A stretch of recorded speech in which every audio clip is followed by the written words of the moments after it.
Marcos, a pergunta é, eu apresentei alguns números e são apenas alguns números desse momento fiscal absolutamente delicado do país. Você defende responsabilidade fiscal desde sempre e defende uma economia livre. É tudo o que esse governo não está fazendo.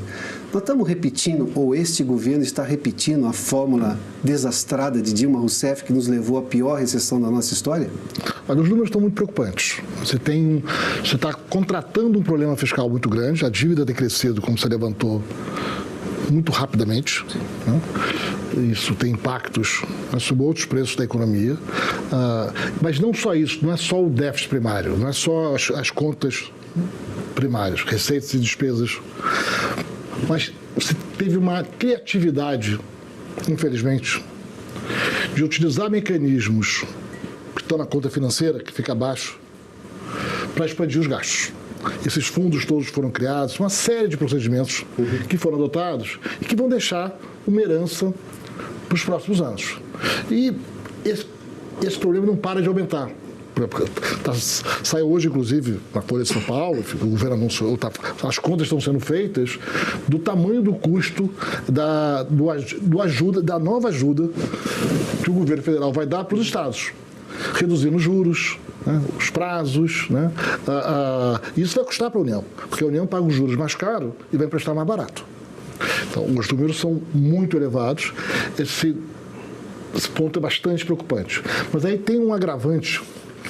Dois agravantes. O primeiro é que no Brasil não dá para fazer ajuste fiscal, ou pelo menos não dá para fazer um ajuste fiscal relevante.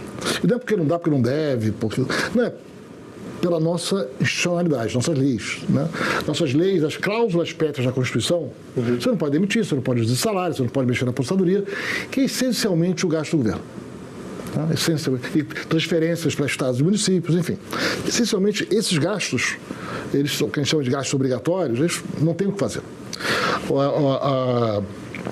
Essa é a primeira parte do problema. Então, o que você pode fazer é tentar reduzir a velocidade de crescimento do gasto. Em primeiro lugar.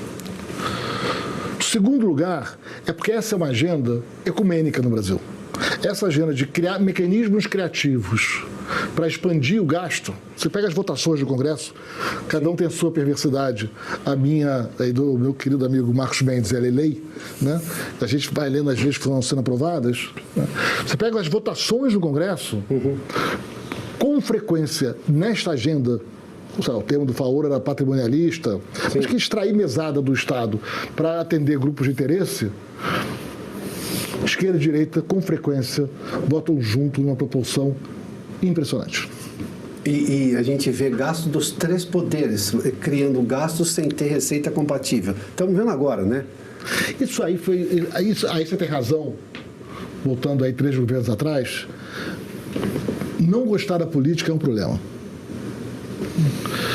E daquele começo de 2010, 11... Né?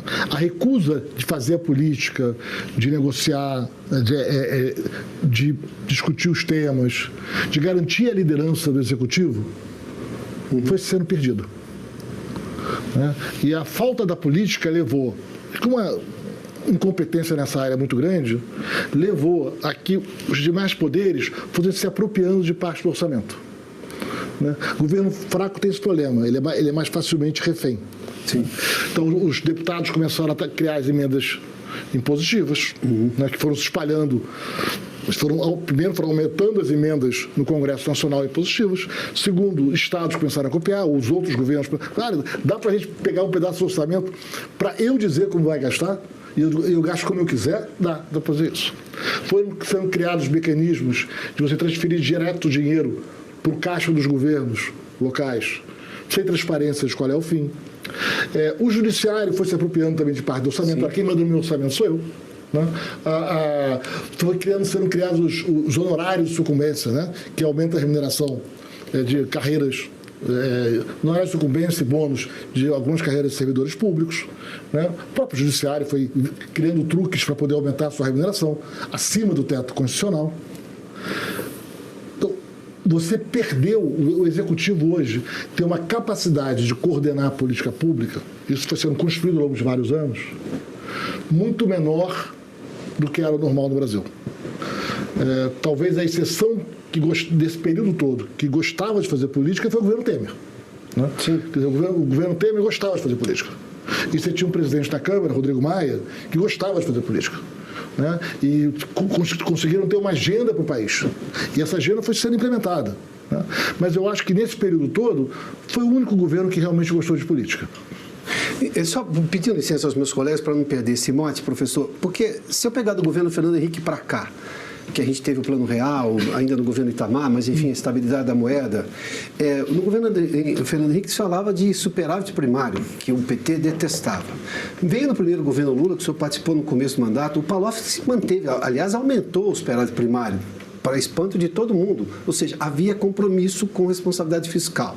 Bom, segundo o governo Lula, teve crescimento de commodities, venda de commodities, essas coisas todas. Aí veio o governo Dilma, o desastre que foi.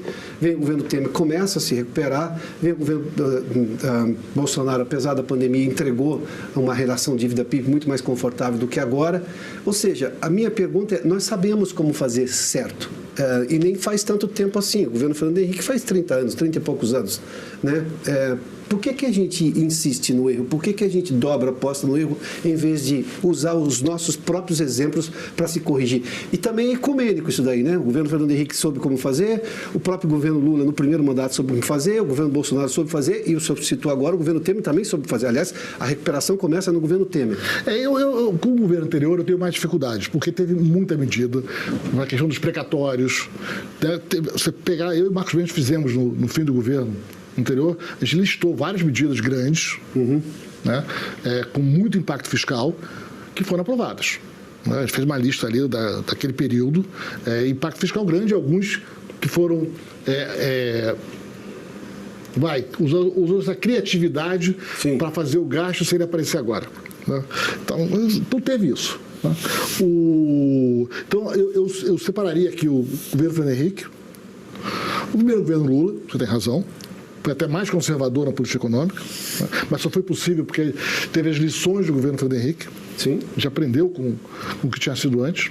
E tinha uma liderança política do Palocci que não era só econômica e técnica, era política também. Só para falar de conhecia muito de economia. Sim, mas conhecia muito de economia. Mas tinha uma liderança política, né? Tinha uma ascendência política sobre o presidente até. Mas tinha também outros no Palácio que mais pragmáticos que apoiaram essa agenda. Tá. Eu já falei várias vezes em entrevistas do Gusquem, né, e de outros, mesmo na Casa Civil, com o Zé Disseu, enfim, óbvio que tinha diferenças, isso era público na época, mas tinha um diálogo semanal, né, várias coisas andaram, né, então tinha mais política, e é uma política que é quem tem que dominar. Você não faz política econômica com um técnico só. Né? Você precisa do técnico para desenhar as opções, analisar as implicações. E você precisa, agora, quem domina é a política. E se não tivesse prazer com a política, essa capacidade com a política da negociação, da construção de apoio. Né? Agora, você falou do Fernando Henrique. O governo Fernando Henrique, para mim, pegando esses 3 governos que você mencionou, eu já falei isso em entrevista, a gente achava que era o começo de uma nova trajetória para o Brasil. Não era o ápice. Infelizmente foi o ápice. O governo Fernando Henrique teve uma agenda impressionante de construir instituições. Sim. A gente estava saindo de um país muito desgraçado. Sim, claro. Né? Não só da ditadura, né, mas também do governo Collor, a crise que a gente estava vivendo, você tinha uma inflação muito alta, né, o Itamar não exatamente apoiava aquela agenda econômica, né? Não exatamente. Tem uma equipe muito bacana, porque a gente fala muito do Plano Real, mas o Plano Real é o ponto culminante de uma agenda que começa com Sarney. Criar a Secretaria do Tesouro, começar a botar as contas públicas em ordem, abrir a economia, começar o programa de privatização, que vem mais com o próprio governo Collor. Quer dizer, teve toda uma construção de micro-reformas, não tão micro, algumas muito relevantes, mas que viabilizaram, inclusive, fazer o fiscal no fim do governo Itamar. E todo esse conjunto da obra foi fundamental para viabilizar o Plano Real. Quando veio o governo Fernando Henrique, você teve uma crise. Acho que ninguém sabia que ia ter tanto sucesso o Plano Real, então você teve alguns reajustes que prejudicaram naquele momento de gastos. Lembra, teve todo aquele fracasso dos planos dos anos 80. Mas você tinha também uma crise contratada com dois setores da economia. Um era uma parte do setor bancário, né, que na hora que acabou a inflação alta, né, os problemas foram revelados em vários deles. Sim. Os bancos estaduais, que foram um problema gigantesco, que a gente hoje esquece, mas gigantesco, um descontrole absoluto. Né? O banco emprestando lá com o próprio governo, contas que não fecham. Né? Aquilo foi um descontrole generalizado. E os estados. Sim. E os estados também descontrolados no questão do gasto. Então, você teve primeiro uma agenda importante do Fernando Henrique, que foi resolver essas duas heranças. Né? Fez a questão dos estados e enfrentou uma batalha na privatização dos bancos. Sim. E na liquidação de bancos privados. E tinha uma institucionalidade que várias eram de pessoas próximas do Fernando Henrique, o ministro, né, familiares. Essa impessoalidade foi uma marca do lado republicano do Fernando Henrique. Além disso, começou a construir as instituições do Estado forte. Você foi acertando como é que o Banco Central funciona, as agências reguladoras. Né?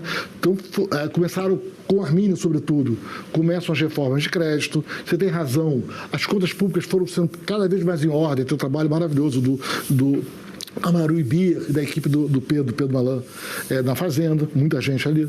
Então, foi sendo construído o que parecia ser um país com instituições mais sólidas e mais assemelhadas ao que a gente vê no resto do mundo. Claro. Não tem essa coisa de ser um neoliberal, não neoliberal. Ele sabe como pegou isso, né? Difícil ter um governo mais social-democrata do que o Fernando Henrique. Só olhar os dados. Também acho. Nada muito diferente do que você faz na Europa, né? Com gradações, é o que o mundo faz. Né? Quando vem o primeiro governo Lula, esse projeto é dobrado. Né? Ele é reforçado. Né? O primário é aumentado, você deixa o Banco Central cuidar dos juros para poder baixar a inflação. É custoso? É custoso. Dá ruído na política? Dá ruído na política. Mas o Banco Central pôde fazer o seu trabalho. E a inflação foi caindo. O primário foi aumentado. A economia foi saindo da recessão. Né? E as agendas de reformas continuaram. Foi consignado alienação fiduciária, letras, lei de falência, o Bolsa Família, né? Toda essa construção veio. Você falou os desastres que vem depois,